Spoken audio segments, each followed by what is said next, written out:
All right, Little Rock, grab your coffee, get jacked up. It's time for another episode of the Block Talk, and I am so excited. I'm fangirl style, just pumped to have Mr. Jimmy Moses on the show today. Thank you for joining us. Thank you, Jamie. Glad to be here. Well, I'm really excited because, and of course, how we met officially was me chasing you down the stairway at the Historical District Commission. Yeah, that's all right. I was in admiration and still am about the development that you have done in our city. I love Little Rock. I'm not a native, but I have come to call it my home. It's my adopted home. And you have started, I mean, way back in the day, not that we're not that far apart in age, but you started a long time ago putting your footprint and your handprint, and your family's continued to carry that tradition through the years. So tell me a little bit about growing up here and what led you in the beginning to do development and real estate. Yeah. Well, I was born here, and as I like to say, I'm the son of a Jewish merchant, and my dad had a store on Main Street called Moses Melody Shop, and people that are closer to my age than you are remember it because it was basically the only place in town to buy music, particularly records in that era, in the 50s and 60s. And being on Main Street was really great because he worked 6-7 days a week, and my time and experience with him was often in the store. So I would come downtown, and even as a little kid, I liked the store and I liked the business. And so I remember our city and our core and our Main Street as the very dynamic, vibrant place that it was as I grew up. And I think that literally entered my DNA at a very young age. My grandfathers both grew up here. One was a banker, the other one started the music company. And I had a special affinity for the city, and I think more importantly for what the city was like as it related to retail and the energy and vibrance of the downtown area. So when you grew up down here, I'm sure it looked far different than it does today. The landscape has certainly changed over the years. Was Main Street back then the place, or was this street here, now that Presidential Clinton Avenue, was this where people came to do all of their business and eat and play? Yeah, Main Street was it. The core of downtown Little Rock was Main Street from Markham to 10th, 11th, 12th Street, where the I-630 goes through today. And then Capitol Avenue was a vibrant street, but retailing was concentrated on Main Street. And there were 4 or 5 local department stores, an array of jewelry and every type of shopping. Many of the movie theaters and restaurants were on the street. It was just a really exciting, vibrant place, much like if you were on Michigan Avenue in Chicago today on a mini scale. That's what downtown Little Rock was like in Main Street in the 50s and up through the mid-60s. Well, the story that captured my heart when we were here at UA Little Rock downtown, when you were presenting about some development opportunities, we heard you talk about, being in that crowd at Christmas time during shopping. And for me, my mind immediately flashed to the scenes of like New York and these movies where the kids go in the big toy store and you just see nothing but department stores around them. Can you tell me a little bit about what that experience was like on Main Street as a kid? It was very much that way. As I say, the sidewalks when you got to Christmas time on Main Street were literally packed. And walking as a small kid, 5, 6, 7 years old with your mom, the trick was to hang on to your mom so you didn't get lost in the crowd. So I remember that well. I remember one of my favorite things was the window at 4th and Main, which was the old Blas's department store, had a large electric train that circulated on that corner. And we would be, pushing to get up close to be able to see the train and Santa Claus behind it. And that's how I remember the city, if you will. That's how I remember Little Rock.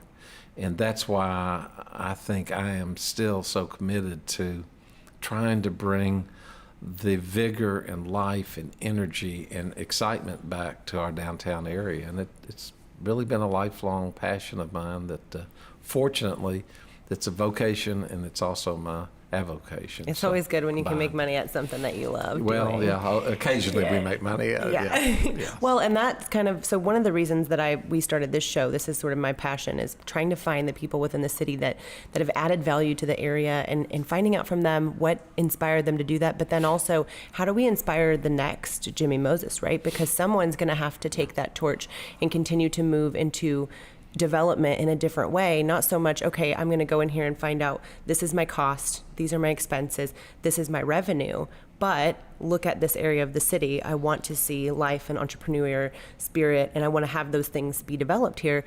How did you, when you first got into this, I mean, did you just go to college, graduate, decide, okay, I'm going to come back and get into development? Because it seems like you dreamed up a lot of these projects.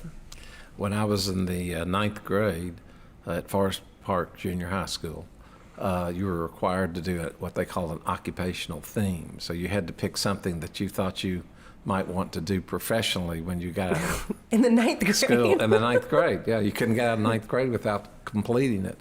So I didn't write about being a merchant or a retailer. I did write about what I was beginning to get quite interested in even then, which was city planning. And so my paper was on being a urban planner or a city planner, and it was motivated largely because there were three wonderful architects in Little Rock that I knew largely because they were family friends, my parents' friends, Nolan Blass, Ed Cromwell, and Gordon Wittenberg. And they were the CEOs of the three prominent architectural firms. They were wonderful men. They all cared deeply about our city, and I got to know each of them. And in particular, Nolan Blass was really my mentor. And he would take me around as a kid, and we would eat at a place called the Canton Tea Garden, better known as the Chinaman's, which was in the 200 block of Main where currently there's a parking deck. And it was almost like you were going into Chinatown of a big city. It was sort of eerie, and they had these draperies that they pulled over the tables where you sat and ate. But it was the spirit of the city that they were captivated by, and they would talk to me about architecture and building and some ideas about how to make a city really work. And all of that just took with me, and I've been working on it ever since. So some of the bigger projects, and I had lunch with a mutual friend of ours earlier that I was talking to, and he was saying something about how interesting it would be to hear the story behind this development, because a lot of times, like I was talking about, developers are looking for, money on the other side. They're not always looking for the betterment of a city. And when you combine an investment with a passion, typically not only does it work, or most of the time does it work, but you also result in changing the character of the city around you and allowing people to really enjoy and find passion in those things that you've created. And so the Capitol Commerce Building comes to mind, and that's one of, kind of a catalyst for several other things that happened after, from what I understand. Yep. How did that project come together, and what inspired it? Well, that's a great question. We had been active since the early 80s in downtown redevelopment. The first firm that I was a partner in was called Allison Moses Redden. It was an architecture firm, and my two partners, John Allison and Rick Redden, were wonderful architects and friends. And I was the oddball. I was the real estate guy, the developer, if you will, kind of mask as an urban planner. And we developed a handful of interesting projects. Most of them were renovations of older buildings and adaptive reuse of places like the Heritage Center that still exists today and are still quite vibrant. But we got over in the late part of the 1990s when the river market was beginning to really get some legs. We'd opened the market hall, and we had just finished the work on the Tough Nut Lofts building, which was our first real housing effort, if you will. We created 30 apartments in that building. Had no clue whether they'd work or not. This was a very derelict neighborhood, 3rd and River Market Avenue, in 1999 when we started. We finished that building, adaptive reuse. We put some shops on the ground floor. some space that we call live work, because we didn't know if people would live there, but maybe they'd work there. And within about 6 months, it worked really well, and we had the building full with the first real core urban dwellers.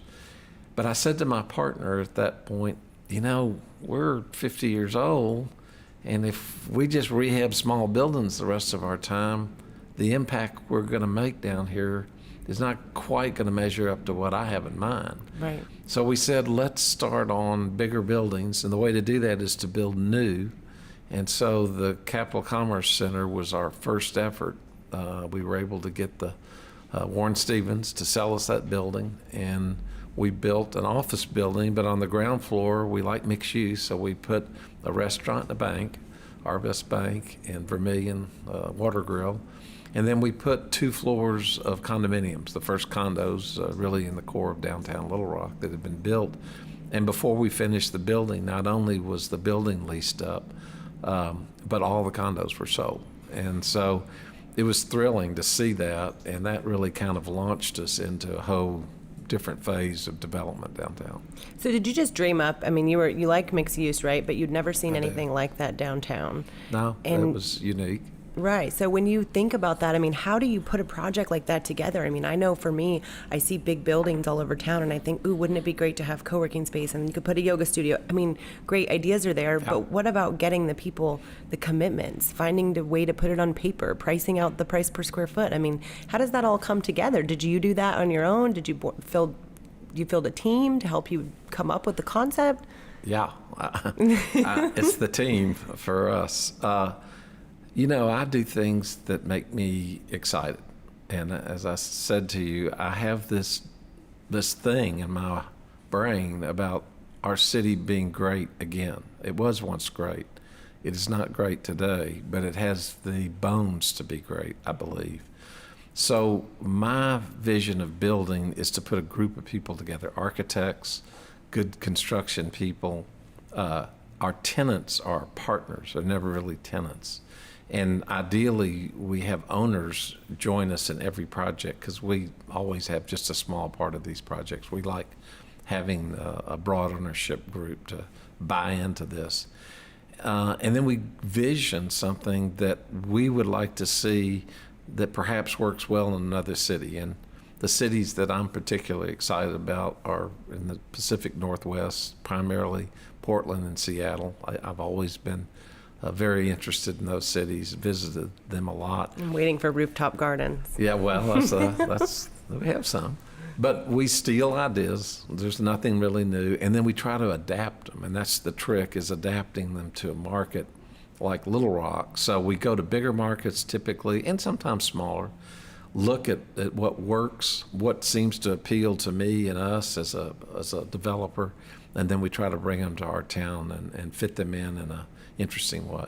Well, some of the development things that are interesting to me about downtown, just as we sit here, is that we're sitting in a corner building, which is a part of the University of Arkansas at Little Rock, across the street from the library, across from where the River Market is, and there's a TV station, there's a coffee shop, but there's the convention center. You're linked together by things that are related to culture and growth and things in a city that can't really go down in an economic downturn. That's exactly right. When you see things like 2008, 2009 happen, and of course we both have real estate experience, so we know that those are bad words, but yes, they are. But when you're talking about that time in a community, I think what you guys have developed down here has sort of allowed us to be recession proof as a downtown area. Was that always part of the plan, or did it happen naturally? That's very observant on your part, and thank you for saying it.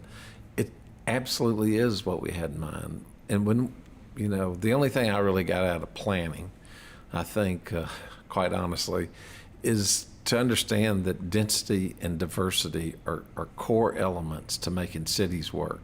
The other thing I got is most people won't walk more than about 3 or 4 blocks, particularly if the walk isn't quite interesting. And walking past surface parking lots is not interesting, so that doesn't count.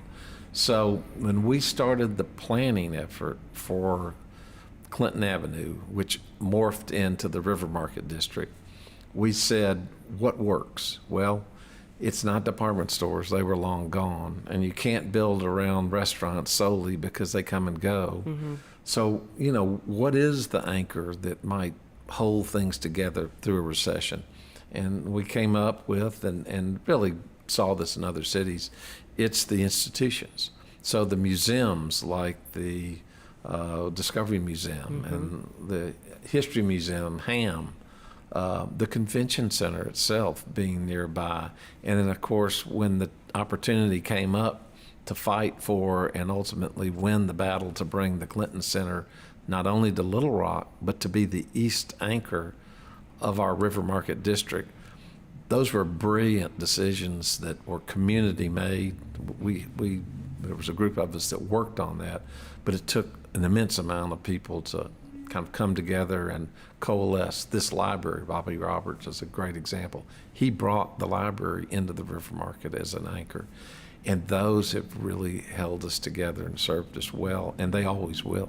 Yeah, it's hard to imagine. You know, people are always going to seek a college education. They're always going to have the ability to come in here and use this facility for what they're looking for. Same thing with, we were on the library the other day, me and my mom and my son, and it was nice to be able to walk over and have lunch in the River Market and then come back. Plus, the River Market is really cool, whoever's idea that was. You can have tacos and Chinese food on the same day. Yeah, I'm glad you like that. The River Market itself, the market hall, is modeled after, believe it or not, the Pike's Place Market in Seattle, which my wife and I visited in 1980, and on the trip back, I sketched on a napkin, literally, kind of my idea of doing something like that in downtown Little Rock, because we had a farmer's market. It was just on the back of trucks, on the hot asphalt, and we thought maybe we could take something like that and put it into a physical setting that's interesting, and it too could be a real anchor for a neighborhood, which is exactly what has happened with the market itself. Oh yeah, and the farmers market that takes place out there is huge. With Arkansas having such a major foot in agriculture here, it makes absolute sense, right? Makes sense. I'm waiting for That's right. someone to take the waste from the farmers market and build a kombucha bar, you know? Maybe it'll happen next year. Yeah, next time. Year. So that makes me ask another question. While we've been sitting here today, I've been watching trolley cars come up and down, or streetcars, however I'm supposed to term that. Streetcars. But I went on a tour recently, and it's kind of amazing that now they're free. I mean, now you can ride it all day long, and you can take tours around the city and find out things you would have never known about Little Rock. Those tour guides are amazing. They're great. What were your thoughts on the streetcars, and how do they help us today? Well, I take no credit for the streetcars. That was really engineered by Judge Buddy Valines 25 years ago, and he was able to finesse and finagle enough money, both federally and locally, along with the mayors at the time, to get that streetcar system in place. It has been criticized as much as it's been praised. In fact, probably more. So that we all know, I sit on the Metro Transit Authority, Rock Region Metro, so I'm a fan of it, and I believe in it, and our projects are by no mistake adjacent to it. I believe someday we'll look back and we'll thank Judge Valines for bringing the streetcar system into downtown. Most cities our size have nothing like this and would kill for it. And the fact that we've had really good leadership, particularly our latest director, Charles Frazier, who's brought new ideas and energy. It was his idea to convert the streetcars from pay to free, and our ridership has gone through the roof, literally. Why do that? You know, why say throw good money after bad? Well, it introduces the streetcars to a lot of people who might otherwise not use them.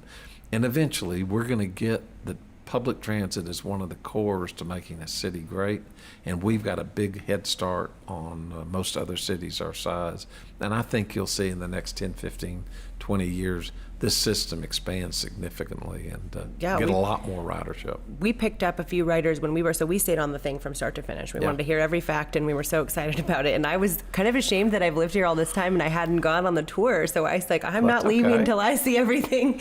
And have now. Yeah, and as we were sitting on there taking this ride, we picked up some riders who needed to get to the library. Yes. And then they jumped off, and some people that wanted to go down to the coffee shop. And it was just really nice to see that they didn't have to do it. They didn't have to walk, and if they had a limited or physical disability or they were pregnant, they didn't have to walk 3 or 4 blocks. They could just jump on the streetcar. So I'm really excited about that. And I think it needs to be, ridden more by residents so they can see it. It was almost totally a tourist and visitor attraction, if you will, over the last 15 years. But in the last couple of years, people are beginning to understand that living here and being able to have that transit to go particularly across the river and in and around the river market as it works is a pretty nice way to travel and a lot easier than parking cars and or walking. So Right.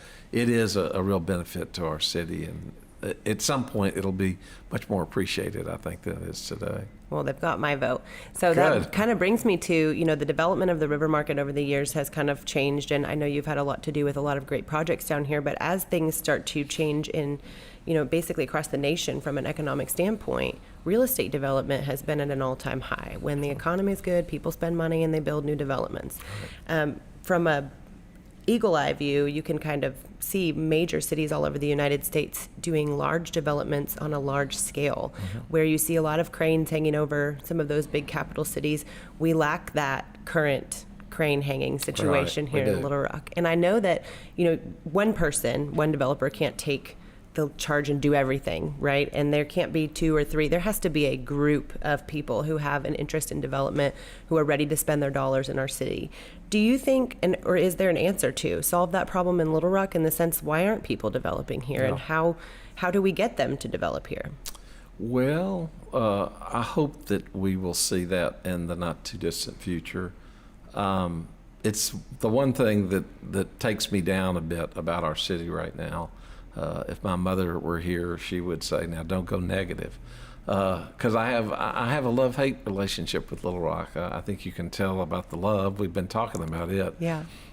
What bothers me about this city is our leadership, and I hate to talk about it because if I point to leadership, I start with myself. We're all, if we choose to be, can provide leadership in certain ways and in certain roles. So I'm not immune from my own criticism. I don't think I've done enough. I've been persuasive enough. I've invested enough to fully change the city like I believe it should change. Cities that are great typically have someone like me, quite honestly, who's in the real estate business, who grew up in the city, who's passionate, and they build. Yeah. That helps create a physical place, and that's important. What I missed out on is that we haven't filled the jobs and we haven't created the rationale to bring millennials not only back here, but back here to stay. Now, some do, but our lack of job development and growth comes from 2008. When the recession hit, and we don't reflect on this very much, not only did we have a terrible time with that recession in this city, but we lost Altel and basically Axiom that same time. That was a devastating blow to lose those two companies. We lost their leadership, we lost their investment and their money and their philanthropy, and God forbid we lost a lot of great, well-paying jobs. Yeah. We haven't recovered. There is no replacement for those companies today. The other thing that we must work towards, besides bringing and growing true 21st century companies in this city, we have a med center that has to develop into at least a regional, if not national, medical center. Right. We had a myeloma program here that was world class. We've lost it. It's seen its better days. I hate to admit that, but it has. I serve on that board. The board's no longer. And then lastly, and if there was one thing I would want to say to you and to anybody that would listen to me, is the biggest challenge we have in this city, and the way that I think we can get great quickly, is to take UA Little Rock and turn it into a great, great university. And it is far from a great university today. It has a raft of problems that have to be addressed. And it starts with the attitude that high school students have about not wanting to go there. Right. So I wish we'd all stop doing what we're doing, get together and figure out what to do to make UA Little Rock something great. And I think part of that vision will include a campus in downtown Little Rock, which is almost hard to get your head around, and the leadership out there looks at me when I bring that up. And I can think of plenty of parking decks. well, there are plenty of places we could that maybe we could replace do it. one of those, yeah. But getting UA Little Rock onto the right track, properly endowed and funded, with at least one or two great programs, is absolutely critical. If we don't do that, I don't think Little Rock will ever reach its potential as a great city. Right. I'm glad that you brought that up because UA Little Rock has been something, I've watched people graduate from Central High School. It's an incredible institution. And I was talking with someone earlier today about how sometimes the students who are some of the best coders in the nation, I mean, it's an incredible talent pool. Yes. They'll graduate and they'll move off to Atlanta or Austin and they'll say, well, I'm going to make $30,000 more there. Yeah. But what they're not thinking of is they're also going to have $30,000 higher in living costs, Yeah. which they don't have. Yeah. In their backyard. Yes. So there's got to be a way to recruit them to stay at UA Little Rock. And also, I mean, the Jack Stevens Center was a great addition. Going there to watch basketball games is really fun, and it's a good time for your whole family. It's something that, how do we go out and you said it though, how do we get all these people together? I mean, kind of sounds like maybe a big block party. Well, it may be. I think sometimes when you are struggling the most in life, it's at that point, your low point, that an epiphany occurs. I think maybe, and I'm not suggesting that Little Rock is desperate, but I do think that we are not keeping up with our fancier and our stronger neighbors, if you will. Right. And because of that, maybe this is a chance for us to really be more honest with ourselves about who we are, what we're about, and where we need to go. And I think, as I say, it starts with leadership, and the leadership needs to be exerted at UA Little Rock. And we're going to have to convince the Board of Trustees and the state of Arkansas legislature that we can have 2 or 3 great universities. It's not just about Fayetteville. I mean, if you live in Little Rock, I'm sorry I didn't go to Fayetteville. I had a chance to go to school out of It's state. okay, their football team is terrible. Well, it's not even that they're terrible. It's that they have a football team. Yep. It strikes me as crazy that one of our local television networks broadcasts the sports from Fayetteville every night. That's because we don't have any teams in Central Arkansas. We've got a minor league baseball team, but we don't have a football team. We don't have a great basketball team. We've got to accept that the Razorbacks are going to play their ball in Northwest Arkansas, and we're going to have to create our own sports offering in the city that we live in, and that takes us again back to UA Little Rock. That's not the only reason that we need to work on UA Little Rock, but it's one of them. Well, and it fuels, like you're talking about, the millennial basis. I mean, they're fueled by that, and it's one of the things, too, like our National Premier Soccer League team that just started a couple years ago here in Little Rock, they've grown very quickly because there's clearly an interest. People want to get behind their city, and they want to get behind their team, and if they don't have a team, that's hard to do, so that makes a lot of sense. And it also makes me want to ask questions about UAMS, too, because UAMS is one of the nation's, I mean, we're talking, I think Cam Patterson said something like 65 or 70% of all practitioners at some point in their career cross through UAMS to get some sort of education. Why don't they stay here? I mean, that's incredible. They'll stay here if we build a great city. Right. But part of a great city is making sure that their kids can have a public education and a higher education opportunity in the city, or at least in the region. Right. What we're lucky to have is, I think, is the success of UCA, the success of Hendrix, even the success of Philander.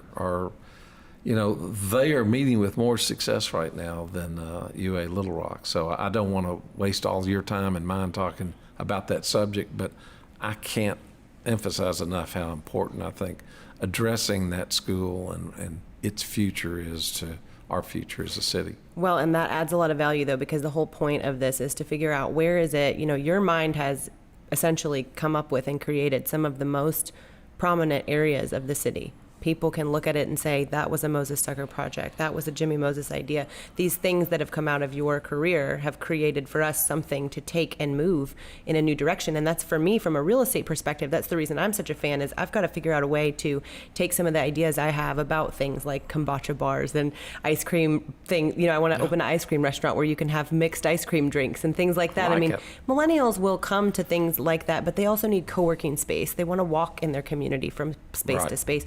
Having a college downtown would allow a lot more of that kind of interaction. So all that being said, from a development standpoint, let's say that the city did have the money, and then you need a bunch of people to come up with the real estate projects and build off of what's here. One of the main problems we've already talked about is parking decks. How do we move from that situation? How can we even take a parking deck and turn it into something else? Is that possible? Yeah, it's possible. I think the bigger issue is so much of downtown Little Rock through urban renewal years ago, a half century or more, got leveled and converted to surface parking. We lost a lot of the, not only significant architecturally building stock, but we lost just what I call fabric buildings. It made and would be the incubation spaces for retailers and the ice cream store, as well as businesses. They would have provided that kind of startup environment. A lot of that's gone away, and that's why I'm interested not only in big building development, but also I love to build at a smaller scale as well. So we're involved in a lot of loft apartments and building some new housing downtown, which is exciting. But Jamie, the one thing that I would say to you and to anybody that might care to listen to our conversation today is you can't underestimate the value of one person and what that person can do to change a community, particularly one like Little Rock. That's what I like best about this city. That's why I came back, is that I could tell that, Seattle's fantastic, and even Nashville and Austin, have great things about them. But one person in those cities today, even a few years back, just couldn't have the impact that you can have in a city like Little Rock. So we're big enough to have a lot of good things happening here, and I don't want to understate. We do have a lot of good things happening here. Mostly we have good people, quality people. And I think when people come and visit our city, they're really impressed. But it's about each of us and what we can do in our own areas in a lifetime. And I'm convinced, because I've had the chance to do it, that you can change a lot in 40 or 50 years.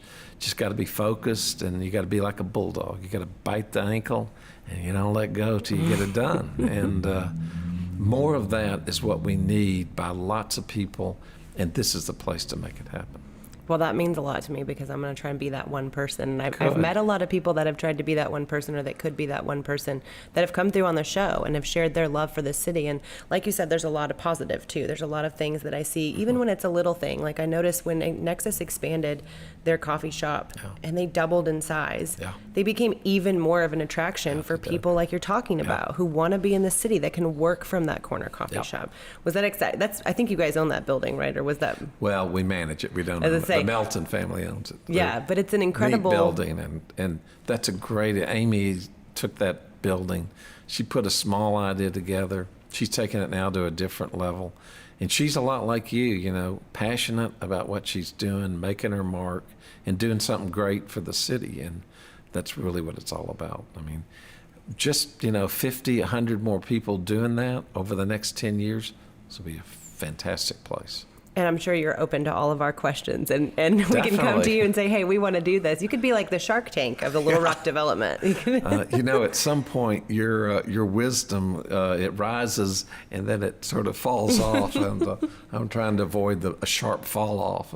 I've never been that wise, but I am opinionated, and I do care about our city a lot. Well, you've made that very clear. Love to see it. You've made it very clear with your development. I mean, thank you. We want to see what else can happen from here. But I also had an interesting question that I thought, I was curious, because I saw the Little Rock Chamber and where it was located. And I know we have great representatives of the Chamber that bring people in from other cities and try to entice them to be, residents here, to move here, move their companies here. Did the Chamber building, was that a result of just continual development downtown, or why was the decision made to put it there? We made that decision. Good job. I wondered if you knew that. Not many people do.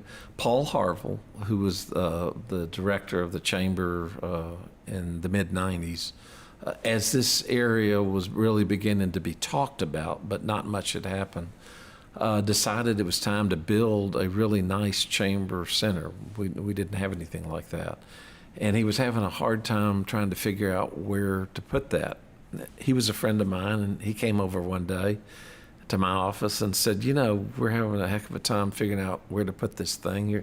You figure out where to put buildings. Where would you put the chamber? And I looked out the window. We were in where Iriana's Pizza is today. That was my office. I said, put it right there. And I pointed across the street. Made that look kind of easy, Jimmy. It was easy. It was the Greyhound bus station. And at the time, the bus station was actually a new building but not exactly the kind of use that we had envisioned for the riverfront and what would have eventually become the River Market District. And he said, well, who owns that? And I said, well, there's a group of us that sold it to those people, and I think we could figure out a way to get that in your hands. And he said, let's do it. And so that's why the chamber sits where the chamber sits. To his credit, though, he raised the money and built a magnificent building, which it really is. It is. We went down there. It's another institutional anchor in this neighborhood. Yeah, we went down there when we joined the chamber and our business first opened. We had our office on 6th Street, and we had joined the chamber, and they have the little marquee of all the new businesses that open. And we went down there and waited for our name to come up and took our picture underneath it. And you said a couple things that involved the word river, which for me, I was comparing, and I can't help it from a real estate background. What I was trying to do was compare and contrast other mid-sized cities with rivers that came through them. Yeah. And that's kind of what made me ask the question about development, because you see that is such an opportunity, not just with the views, but it's an opportunity for you to have concerts, to have like the First Security Amphitheater, things like that. How else do you think we could play off of the idea of having a river? Are there any ideas left back there that you haven't pulled out quite yet? I don't know. Well, I'll say this. I think housing is so critical. The more diverse types of housing, both high-end condos all the way down to really lower and moderate income housing, is needed in a city so that sense of comfort for everyone exists. That's very important to me, and I think that's something to work on always. As to the river, we're building some apartments right now on the North Bank called The View. We're building a luxury apartment complex with all of the things you typically find in the suburbs. We're putting them in downtown Argenta. Really excited about it because not only are you going to be walking distance from Argenta and the River Market, but you get to really literally live on the waterfront, and immediately our pool literally touches the bike and hiking trail. So it's the first time that this has been integrated, private sector, into the riverfront and the river walk, and we're real excited. It'll open late this year, and I think it may be the harbinger of future projects to come, better utilization of the river bank itself, getting people onto the water, kayaking, boating, literally, although the river's not the best place to swim, but it is not so dangerous anymore now that it's got the lock and dam system that you can't really get out on it and experience it. A new marina down east past the airport, and a development that's sort of on the edge of the East Village is nearing completion. So more and more people are going to have better access to the waterfront, and I think housing and entertainment will activate that and make it a bigger asset than it is currently today. Right. And when you say, of course, I can't help it, when you say East Village, that neighborhood, I'm going to want to ask about that, because also from a real estate standpoint, we're talking about Arkansas and Little Rock particularly having the opportunity zones in our area. And I think a lot of times what happens is it gets misconstrued into this, okay, we can all go flip houses now because we're in an opportunity zone. But that's not what the opportunity zones are there for. In fact, the money does have to come from funds in order to invest in those areas, correct? Well, the key really about opportunity zones is you have to go in, purchase land, set up your investment vehicle properly, and then through any kind of exchange dollars, you can invest in an opportunity zone project, and there are IRS benefits that span over 10 years. You can actually largely defer any capital gains indefinitely, which is a big thing to real estate investors. So we've done projects in the East Village. I hate to say this again. Just like our goal to save the city and build the city has always been really out there, making a lot of money has not necessarily been one of our goals, and we've achieved that, Yeah. But in the East Village, our projects, though they're located in the enterprise or zone there, we are not structured really to fully take advantage of it. But others will and can, and you will see more and more development both in Argenta and in Little Rock because of the opportunity zones being in place. Well, I think to your credit, though, you didn't set out to make money. You set out to make a difference and to change the city. And it is a different area now. When you go there, I took my team there this morning for breakfast. We had a team meeting at Fidel and Company. Yeah. My family and I eat at Catheads. We, Heifer's over there. There's a lot of things that people, that's the worldwide headquarters for Heifer International.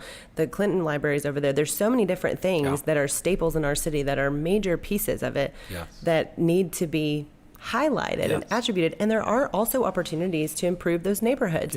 What homes are existing are older. There is a bunch of vacant land, a lot of opportunity there, but it's not something that you can just walk in and say, okay, let's flip this house and get a bunch of cameras out here and flip property. It's something where someone wants to spend the money wisely, maybe shelter the funds a little bit, but they also have to come up with something that is more like urban development, right? It has to have some storefront and some residential opportunity for it to be applicable to those kind of funds. Yeah, and I think the trick to opportunity zones really exist to enhance low and moderate income neighborhoods that are struggling and would not otherwise attract investment. The key in the East Village is not so much what we've already done. That sort of hopefully sets the stage. Right. But it gives people a comfort level that doing some housing that might not otherwise occur, and I'm talking about low and moderate income, small housing. You had Michael Orndorff on your show the other night. He's the perfect architect for it. Well, we met with Michael the other day, a guy I admire greatly for what he's doing, and you can see his passion and energy. And there's one guy making a phenomenal difference in Petaway Park neighborhood already.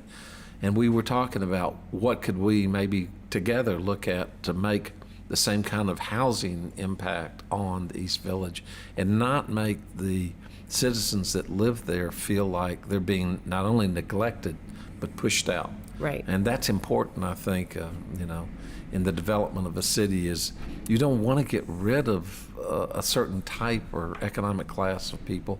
You want to keep them, and then you want to add others around them so that diversity works, which is, again, so it makes a great neighborhood. It makes a great city, and it makes a great neighborhood. Well, and there's so much benefit to when development happens in an area. All of a sudden, you have more services available. That's right. You have more opportunity. There are more jobs. There's more curb and gutter and cleanup, and all of those things are there for the people that exist in the neighborhood. So it's really a benefit not only to them, but then also to the residents who come and move in, who are hopefully going to our improved university down the road. That's exactly right. That's a good way to look at it. If you could go back and choose, any spot, any place, any opportunity that you didn't take, that you wish you would have, is there a deal you missed out on? Because I know sometimes there's that deal that keeps me up at night. I wish I would have gone for that. I think, from my perspective, it's not the ones that I got into necessarily or didn't get into. It's the ones that I did invest in. They didn't turn out so well. There are a few of those. Happen. The one thing that I regret most, this is hard to say, I admire George Gleason. George is the CEO of Bank OZK, brilliant banker, and he's building a phenomenal institution.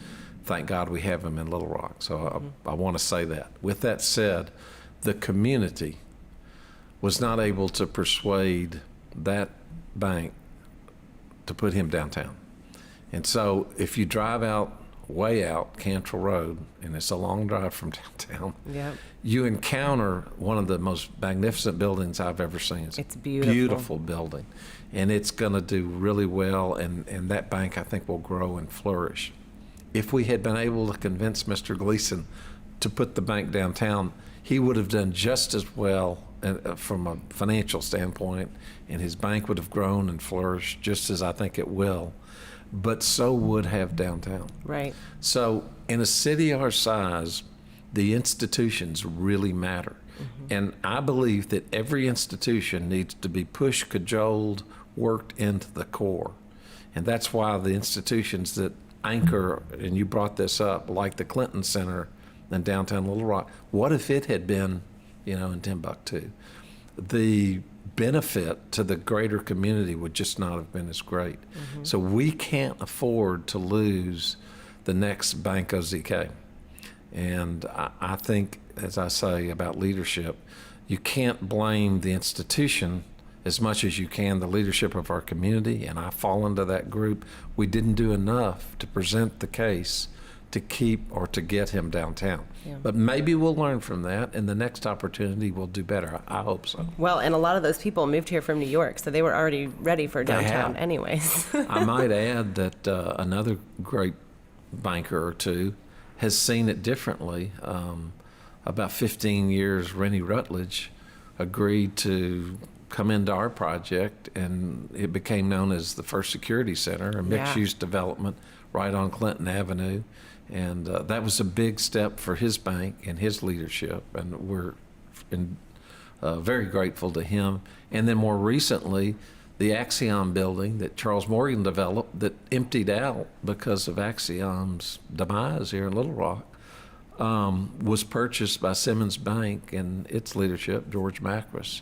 And that is a wonderful addition to and an anchor for not just the River Market, but all of downtown Little Rock. So we've always got good things and things that we need to work on. We're lucky to have the leaders and these good companies here that are growing. And we've got to work closely together to take full advantage of all our collective opportunities if we want to have a great city.